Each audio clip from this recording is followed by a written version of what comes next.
conseille à personne d'échouer.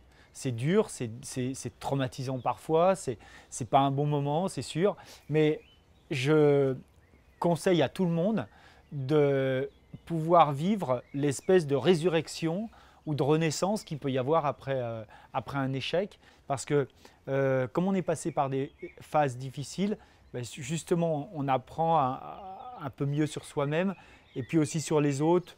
On élague un peu, on dégage des problèmes ou des problématiques qui peuvent nous paraître superflues. Bref, l'échec, ça permet un peu de nettoyer aussi le quotidien et de repartir plus léger. Dans le sport, on perd plus de courses qu'on en gagne. Et donc, ce qui est important finalement, c'est pas tellement l'échec, mais c'est ce qu'on va en faire, c'est le rebond qu'il va y avoir derrière. Et le rebond, il peut avoir lieu qu'à partir du moment où on tire vraiment des leçons de ces échecs, des enseignements. On peut faire des erreurs dans la vie, ça fait partie du parcours, du processus d'apprentissage. L'échec, c'est de faire plusieurs fois les mêmes erreurs. Ça veut dire qu'on n'aurait pas tiré d'enseignement et qu'on n'a pas du coup progressé.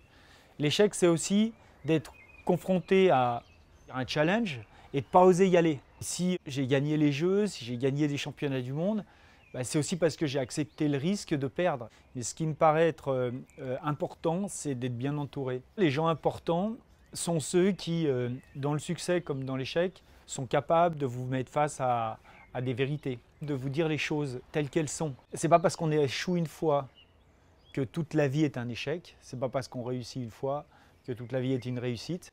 Et je déconnecte l'échec, qui est finalement une évaluation, une étape sur un chemin, et le chemin c'est la réussite.